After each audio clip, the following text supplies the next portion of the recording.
بڑی آسانی کے ساتھ کہہ دیتے ہیں کہ مدارس کے طلبہ کو بیچارے دنیا سے واقفیت، ارے دنیا سے واقفیت نہ ہوتی تو یہ ملک مدرسے والے کیسے آزاد کرتے؟ ارے پہلا فتویٰ کسی مسٹر کا آتا، مسٹر کا نہیں، سب سے بڑے صوفی منش شاہ عبدالعزیز محدث دہلوی کا پہلا فتویٰ ہے۔ ارے میدان میں آنے والے قاسم نانوتوی راہ دینے والے ہیں، پہلا کمانڈر ان چیف کیوں بن رہا ہے قاسم نانوتوی؟ کیوں نہیں بناتا اس وقت اگر کوئی اور انسان؟ کوئی نہیں ملا۔ سب سے پہلی بغاوت کا جو اعلان کیا، جسے غدر کہتے ہیں، پہلی جنگ آزادی انہی مدارس کے ملاؤں نے پڑھی ہے جنہیں ملا کہتے ہو۔ مسلمانوں تم ان کے جھانسوں میں نہ آؤ، جھانسوں میں نہ آؤ۔ یہ جان رہے ہیں کہ مدرسوں کی بنیاد پر ہندوستان میں مسلمانوں کا وجود ہے، ہندوستان میں مسلمانوں کا تشخص ہے۔ خدا کی قسم جب تک یہ مدارس باقی رہیں گے، مسلمانوں کی غیرت کو، مسلمانوں کی حمیت کو، ان کے جاہ و جلال کو، ان کی عزت و عظمت کو، ان کے وقار و تمکنت کو کوئی نہیں چھین سکتا۔ اور جس دن مدارس کمزور پڑ جائیں گے، ملیا میٹ ہو جائیں گے، یاد رکھیے اس ہندوستان کا بھی وہی حال ہوگا جو یورپ و اسپین کا۔ وَبِهِ نَسْتَعِينُ أَمَّا بَعْدُ۔ حضرات اساتذہ کرام، عزیز طلبہ، خصوصاً آج کے اس پروگرام کے شرکاء، آج در حقیقت ادارے کے نائب محتمم حضرت مولانا ڈاکٹر محمد شکیب قاسمی صاحب دامت برکاتہم العالیہ کو یہاں حکمیت کے فرائض انجام دینے تھے، لیکن وہ اپنی مصروفیت کی وجہ سے کہا کہ آپ کو شریک ہونا ہے۔ ان کے کہنے پر حاضر خدمت ہوں۔ آپ حضرات نے کچھ کہنے کے لیے کہا ہے تو میں چاہتا ہوں کہ چند منٹ صرف مختصر انداز میں آپ کے سامنے اس موضوع کی مناسبت سے بات رکھ دوں۔ آج اتفاق سے آپ حضرات کے ڈیبٹ کے اس پروگرام میں پہلی بار شرکت کا موقع ملا ہے۔ مجھے دیکھ کر خوشی ہوئی کہ آپ حضرات نے اپنے ذمہ داران اور اساتذہ کی سرپرستی و نگرانی میں بڑے ہی مرتب، منظم اور بڑی تیاری کے بعد آپ حضرات نے پروگرام پیش کیا ہے۔ دعا ہے کہ حق تعالی شانہ آپ حضرات کو مزید ترقیات علمی سے نوازے۔ لیکن اس میں دو تین باتیں میرے ذہن میں آئی ہیں سر دست، وہ میں عرض کر دوں بلا کسی تکلف کے۔ ایک تو بات یہ ہے کہ یہ پروگرام تھوڑا سا اور طویل ہونا چاہیے تاکہ موضوع کا احاطہ ہو سکے اور موضوع خشک نہ رہ جائے اور تشنا نہ رہ جائے۔ مجھے یہ احساس ہوا کہ موضوع کو آپ حضرات نے مس کیا ہے، ٹچ کیا ہے، آپ حضرات نے موضوع کا حق ادا نہیں کیا، موضوع تشنا رہ گیا۔ اس لیے لیکن تھوڑے سے وقت میں آپ نے بڑا اچھا پروگرام پیش کیا، میں نے پہلے عرض کر دیا۔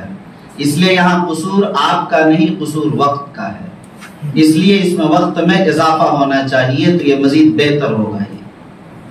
دوسری چیز جو میں نے محسوس کیا وہ یہ کہ آپ حضرات کو پہلے یہ واضح کرنا چاہیے، میں شاید نہیں سمجھ سکا اور پوچھ بھی نہیں سکا آپ حضرات سے کہ آیا یہ سب کیا کہتے ہیں کہ مسلم عوام کے درمیان یہ بات ہو رہی ہے اور یہ سب مسلمان ہیں اور وہ لوگ مدارس پر اعتراض کر رہے ہیں، یا ہندوستان کے پس منظر میں وہ لوگ جو غیر مسلم بھی ہیں وہ پیش کر رہے ہیں؟ ذرا بتائی دیجیے کیا ہے یہ معاملہ، تب مجھے بات سمجھ میں آئے گی آپ کا موضوع کون بات کر رہا ہے۔ چلیے خیر، شاید آپ واضح نہیں کر پا رہے۔ جی غیر مسلم کے جو اعتراضات ہیں ان کو طلبہ کی شکل میں پیش کیا جاتا ہے۔ ہاں تو غیر مسلم ہوئے گویا، یہ بات صاف کو یہی ہوتا ہے، ٹھیک بہتر ہے۔ ان کا نام آپ حضرات غیر مسلم ہی رکھا کیجئے، نام وہی آنا چاہیے تاکہ پتہ چلے جیسے ہوا کرتا ہے کہ یہ فلاں صاحب، ایک نام فرض کر لیجئے تو زیادہ بہتر ہوگا، تبھی پتہ چلے۔ جیسا کہ میں نہیں سمجھ سکا آخر تک کہ یہ کون سامعین ہیں اور کن کے درمیانی گفتگو، چونکہ موضوع بدل جائے گا، بات کرنے کا انداز بدل جائے گا۔ اگر ظاہر ہے کہ مسلمان عوام اور مسلمانوں میں موجودہ ہندوستان میں مدارس کے کردار کی بات کرنی ہے تو ظاہر ہے کہ وہ بات تو بالکل بے لاگ اور دو ٹوک ہے کہ مدارس اسلامیہ سے بڑا کوئی ادارہ، اس سے بڑا کوئی محسن ادارہ، اس سے بڑا اخلاص اور للہیت کا کوئی پیکر اور اس سے بڑی خدمات انجام دینے والا اس ملک میں کوئی ادارہ نہیں پیدا ہوا، نہ صبح قیامت تک کوئی ادارہ پیدا ہو سکے گا۔ آپ کو یہ بھی جاننا چاہیے کہ مدارس اسلامیہ کے بغیر مسلمان نہیں ہو سکتا، اس لیے کہ ان کی وجود میں ان کی یہ کہہ لیجئے کہ تخلیق میں در حقیقت، ان کے خمار میں، ان کی مٹی میں در حقیقت اس بات کو ان کی خمیر میں شامل کر دیا گیا ہے کہ وہ مدارس اسلامیہ سے وابستہ رہیں۔ اس کے بغیر تو علم تو آئے گا ہی اسی راہ سے۔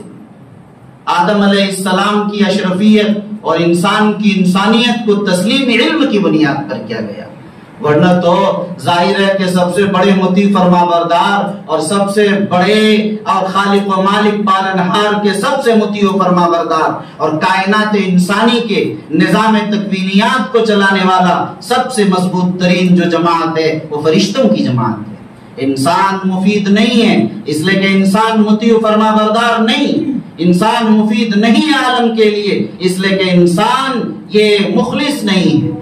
انسان میں تو ظاہر ہے کہ اپنے مالک کے خلاف بغاوت ہے، انسانوں میں اپنے مالک کے خلاف راہوں پر چلنے کا طریقہ ہے، وہ کیسے ہو سکتا ہے؟ فرشتے وہ جماعت ہیں کہ جہاں رکوع میں ہے تو رکوع میں، سجدے میں ہے تو سجدے میں، قیام میں ہے تو قیام میں مطیع و فرما بردار۔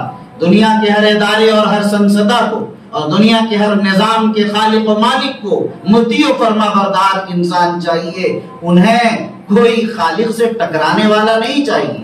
یہ انسان ہے جو صرف خالق سے ٹکراتا ہے، یہ انسان ہے جو خلاف خالق کے اور ان کی معصیت کرتا ہوا دن اور رات گزارتا ہے، لیکن اس کے باوجود انسان کو اشرف قرار دیا گیا۔ اگر انسان کو اشرف المخلوقات قرار دیا گیا تو صرف علم کی بنیاد پر۔ تو بہرحال مجھے آپ حضرات سے عرض کرنا ہے کہ موجودہ ہندوستان میں مدارس کے کردار کے حوالے سے بات کرنے ہی کی درحقیقت نہیں۔ ہر انسان بچہ اس بات کو جانتا اور تسلیم کرتا ہے کہ جس دن مدارس ختم ہو جائیں گے اس دن ہندوستان نہیں کائنات ختم ہو جائے گی، اس لیے کہ اسی مدارس سے ایمان کی تعلیم اور اسی مدارس سے کلمہ طیبہ لا الہ الا اللہ جو کائنات کی روح سکھائی جا رہی ہے، اور جس دن لا الہ الا اللہ کہنا بند اس دن دنیا کی بساط لپیٹ دی جائے گی، اسرافیل سور پھونک دے گا۔ یاد رکھیے اس بات کو اور اچھی طرح سمجھ لیجئے گا کہ موجودہ ہندوستان میں اگر مدارس کے کردار کو آپ کو سمجھنا ہے تو آپ یہ سمجھیے بڑے آسان لفظوں میں کہ آج ڈر اور خوف اگر حکومت کو ہے تو صرف انہی مدارس سے ہے، اسی لیے ان پر سارے یہ فتنے اور یہ سارے مسائل، یہ سارے مصائب اور یہ سارے مشکلات اور یہ ساری پریشانیاں جو ڈالی جا رہی، اور اب تو ماشاءاللہ یہاں تک آ گئے اسے بند کر دو۔ ارے یہ ہمارے ادارے، ہماری زمین، ہمارا وقت، ہماری بلڈنگ، ہمارے پیسے، ہمارا چندہ، ہمارے طلبہ، ہمارے اساتذہ، ہمارے محتمم، ہمارے معاملات بند کرنے والے آپ کون؟ ہندوستان کسی کے باپ کی جاگیر نہیں ہے، ہندوستان سنویدھان سے چلتا ہے، قانون اور دستور سے چلتا ہے۔ دستور کے آپ جا کر دیکھیے 29 اور 30 اور 31 اور 32 دستور ہند کے دفعات کو پڑھ کر دیکھیے، وہاں صاف صاف کہہ دیا گیا ہے تمام اقلیتوں کو اپنے ادارے کھولنے، اپنے ادارے کے انتظام چلانے، اپنے ادارے کے قوانین بنانے اور اس کا پورا خاکہ اور لائحہ عمل تیار کرنے کا اس کو حق دیا جاتا ہے۔ جب اس کو حق دے دیا گیا اس کے باوجود اس کو بند کرنے بڑی حیرت ہوتی ہے۔ مجھے تو اصل خراب، میں جانتا ہوں کہ ان کی نیتوں میں کیا ہے، اس لیے مجھے اس سے کوئی حیرت نہیں ہوتی۔ لوگ یہ کہتے ہیں آسانی کے ساتھ کہ یہ منظور شدہ نہیں ہے، مانیتا مدارس، لا حول ولا قوت۔ ارے اتنی جہالت تمہیں یہ بھی نہیں معلوم؟ ارے دفعات ہند نے اسے اجازت دی ہے، کسی رجسٹریشن کی ضرورت نہیں ہے، کسی ٹرسٹ کے بنانے کی ضرورت نہیں، وہ جس طرح چاہے ادارے قائم کر سکتا ہے، ادارے چلا سکتا ہے۔ خود موجودہ حکومت بی جے پی کی حکومت کے ایک بہت بڑے انسان اٹل بہاری واجپئی جی نے ان مدارس کو تسلیم کیا، غلط فہمی پیدا کی تھی ان کو کہ شاید بارڈر پر رہنے والے مدارس میں کچھ مسائل ہیں، لیکن جب ان کے سامنے تحقیقات پیش گئی انہوں نے باضابطہ اس کا اعلان کیا کہ مجھے یہ غلط فہمی ہوئی تھی اور آج میں سمجھتا ہوں کہ مدارس اسلامیہ ملک اور ملت کے لیے محسن اور مخلص ادارے ہیں۔ آپ اس بات کو سمجھیے کہ مدارس ہی کی تو دین ہے کہ جب ہندوستان منقسم ہندوستان کو آپ دیکھ لیجئے تو یہاں پر ہندوستان کا پہلا وزیر تعلیم ابوالکلام آزاد کو بنایا جاتا ہے، وہ اسی مدرسے کے پڑھے ہوئے تھے، جان رہے تھے کہ تعلیم کا اگر سب سے بڑا ماہر کوئی انسان اس وقت ہے تو ابوالکلام آزاد، وہ کسی یونیورسٹی اور کالج میں نہیں پڑھا تھا، اس نے اسی مدرسے میں پڑھا تھا۔ لوگ کہتے ہیں کہ کمپیوٹر کی کوئی ضرورت نہیں مولانا، کوئی ضرورت نہیں ہے کہ ہم انگلش داخل کریں، کوئی ضرورت نہیں کہ ہم IAS IPS داخل کریں، یہ موضوع کے خلاف اور انحراف ہے موضوع سے۔ مدارس کا موضوع IAS IPS تیار کرنا نہیں ہے، مدارس نے صرف 2 سے 2.5% لوگوں پر کام کیا ہے اور 98% مسلمانوں نے اسکول اور کالجز قائم کیے ہیں، مسلمانوں نے 2% لوگوں کو آزاد کر دیا ہے۔ ارے تیرا فارم اسٹیشن پر ہم بھریں گے اور تیرے لیے روزی کا ذریعہ ہم پیدا کریں گے، تیرے لیے کاروبار ہم کریں گے، تیرے گھر کو ہم چلائیں گے۔ تم مدارس کے اساتذہ، تم مساجد کے ائمہ، تم مساجد کے مؤذنین، تیری کفالت میرے ذمہ ہے۔ ہم کسی ادارے سے، کسی حکومت سے ہم کبھی نہیں طلب کرتے ہیں، نہ ہم کبھی طلب کریں گے۔ یہ تو ہمارا اخلاقی فریضہ ہے۔ ہم آگے بڑھ کر اپنی دینیات اور مذہب کو پڑھنے کے بعد اصلی تعلیم داخل کر رہے ہیں، یہ ایک اضافی چیز ہے، یہ لازمی چیز نہیں۔ کبھی اس دباؤ اور اس احساس کمتری میں نہیں ہونا چاہیے۔ میں عرض کروں گا ہمارے مولانا طیب صاحب سے کہ آپ کی اس گفتگو سے مجھے اعتراض ہے کہ یہ کمی اور یہ کمی ہی نہیں ہے۔ ہمارا بنیادی ڈھانچہ مولانا قاسم نانوتوی کا بنایا 100% نہیں، 1000% نہیں، لاکھوں فیصد عتم ہے، اتنا یقین ہمارے پاس ہے۔ اور میں ایسے نہیں کہہ رہا ہوں، خدائے واحد کی قسم، اس کائنات عرضی میں مدارس سے زیادہ خدمت ہندوستان کا کرنے والا کوئی پیدا نہیں ہوا۔ ان کی مثالیں میرے پاس ہیں۔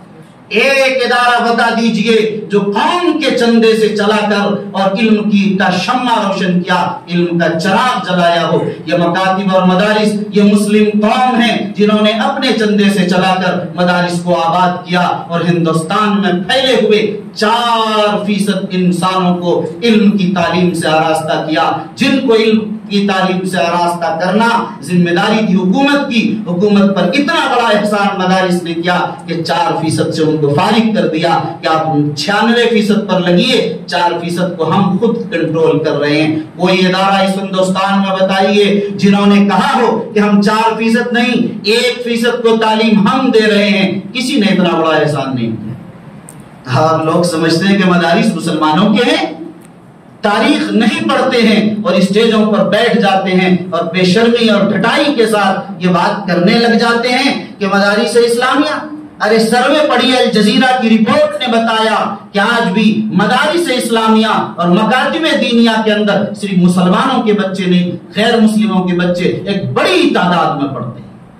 اور بڑی تعداد کو میں واضح کر دینا چاہتا ہوں، اگر سروے کیجئے بنگال کا، آج کی رپورٹ بتا رہا ہوں اس سال کی، 15% بچے غیر مسلموں کے مدارس دینیہ اور مدارس اسلامیہ میں پڑھ رہے ہیں۔ سروے کیجئے جا کر بہار کا، 10% مکاتب اور مدارس کے اندر غیر مسلموں کے بچے آج بھی پڑھ رہے ہیں۔ اسی طرح میرے پاس پورے ہندوستان کے تمام اسٹیٹ کا ڈاٹا ہے، آپ کو میں بتا سکتا ہوں، لیکن قلت وقت کی طرف میں نے مثال دی ہے صرف آپ کو۔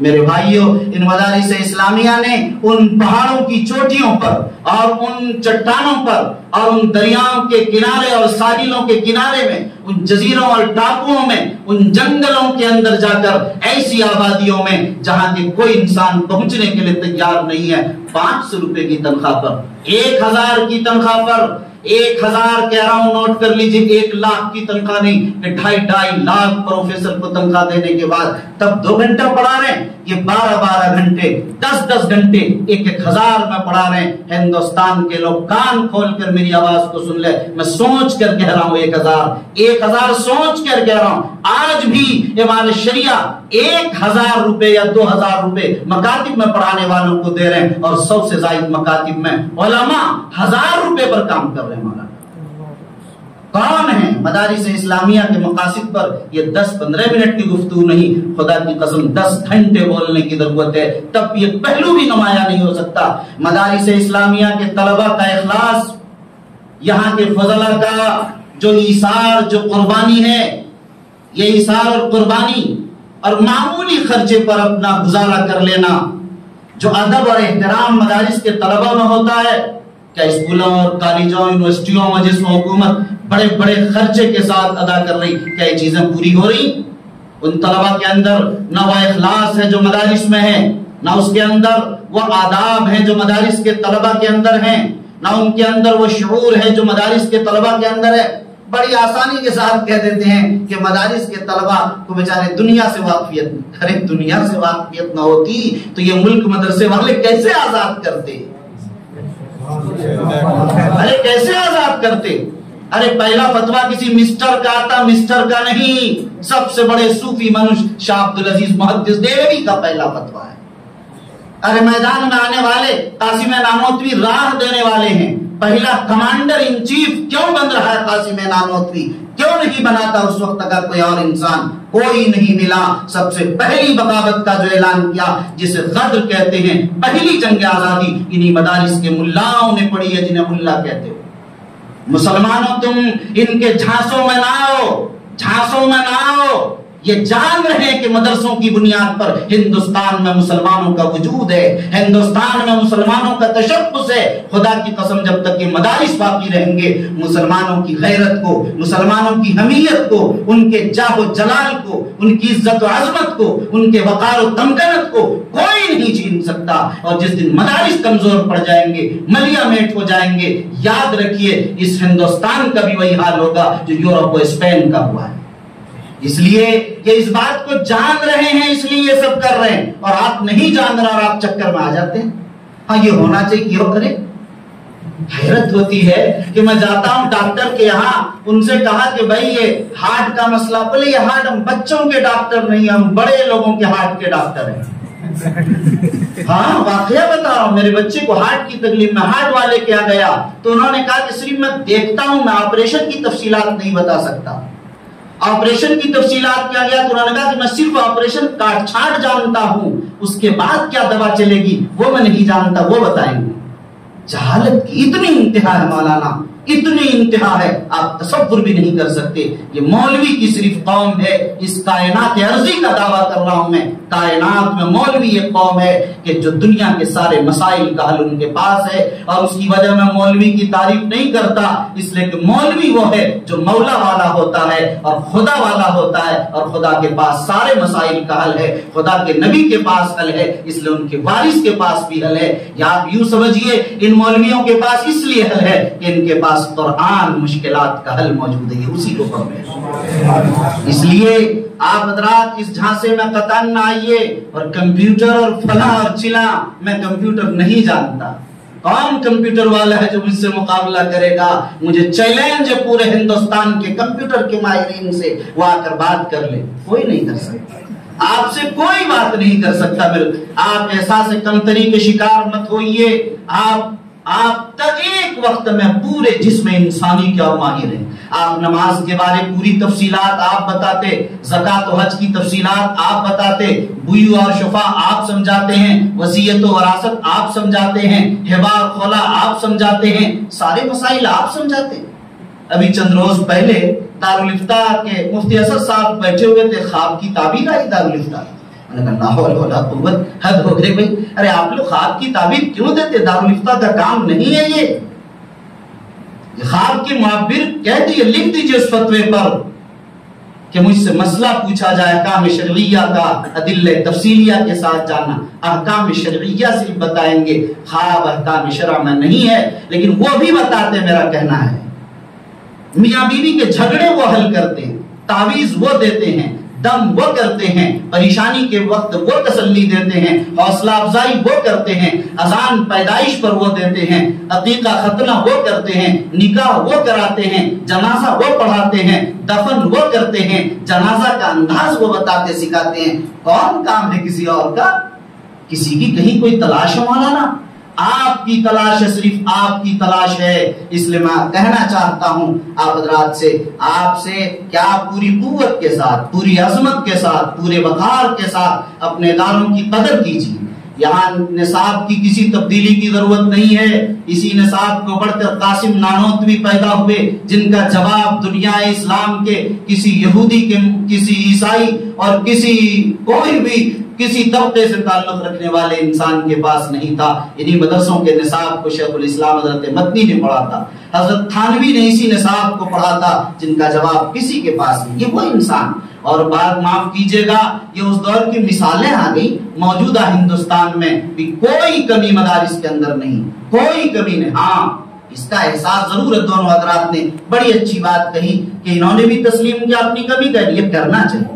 کمی تو ہر جگہ ہے، کمی ہر انسان میں، ہر سوائے اللہ کے، ہر جگہ ہر چیز میں کمی، وہ والی کمی ہے۔ لیکن کوئی کمی واقعی قابل ذکر ہے کہ کمی ہے یہاں اور اس سے اچھی کچھ ہے، ایسا کچھ نہیں۔ مدارس آج بھی کامیاب، آج بھی باکردار، آج بھی اپنی عظمت اور وقار کے ساتھ ہندوستان کے تمام اداروں میں سب سے زیادہ اپنے مقصد میں کامیاب ہیں۔ اس لیے اس عظمت کے ساتھ زندہ رہیے، جیئے، لوگوں کو بتائیے، سمجھائیے، اور اپنے آپ کو کبھی احساس کمتری کا شکار مت ہونے دیجیے۔ والسلام علیکم ورحمۃ اللہ وبرکاتہ۔